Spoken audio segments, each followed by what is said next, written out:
High বন্ধুরা, তো আজ রান্না করব হচ্ছে বিরিয়ানি। তো এটা ফার্স্ট টাইম, আমি কখনো বিরিয়ানি রান্না করিনি, সবসময় দোকানেরটাই এনে খাওয়া হয়েছে। তো ভাবলাম যে চলো আজ একটু বিরিয়ানি রান্না করি। তো এ দেখো পেঁয়াজটা কাটা হয়ে গেছে, তো আর ওদিকে চালটাও ভিজিয়ে রেখেছি।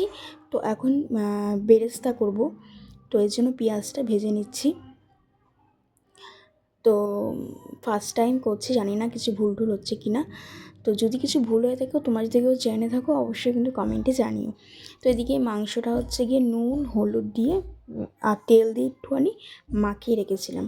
আর এদিকে হচ্ছে গোটা গরম মশলা, তেজপাতা, লঙ্কা আর জিরে ফোড়ন দিলাম, মাংসটা হচ্ছে করবো তার জন্য। তো দেখো এখানে পেঁয়াজটা কেটে নিলাম, আর এদিকে যে বেরেস্তাটা দিয়ে হচ্ছে পেঁয়াজটা ভাজা ভাজা হয়ে গেলে মশলাটা দিয়ে দিয়েছি। তারপর এখানে হচ্ছে মাংসটা হচ্ছে গিয়ে কষাচ্ছি। তো হচ্ছে মাংসটা খুব ভালোভাবে সুন্দরভাবে কষাতে হবে।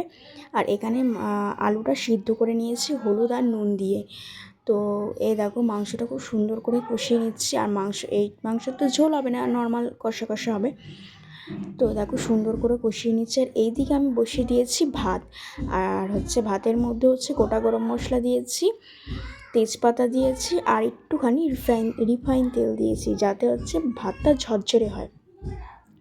তো দেখো কি সুন্দর মাংসটা কষানো হয়ে গেছে। তো তারপরে আমি আর ওটা দেখাতে পারিনি, হাঁড়িতে যে ধাপে ধাপে দিয়েছে বিরিয়ানি, এই চাল ঠাল সব সহ, সেটা দেখাতে পারিনি। তো এদিকে আমার কমপ্লিট হয়ে গেছে, ওদিকে ওর ঠাকুমাদেরকেও দেওয়া হয়ে গেছে, সবাইকে দেওয়া হয়ে গেছে। আর এই দেখো এখানে একটুখানি কষা মাংসও রেখেছি, আর এখানে শসা পেঁয়াজ সব কিছু কেটে রেখেছি, আর হচ্ছে দই। টাটা।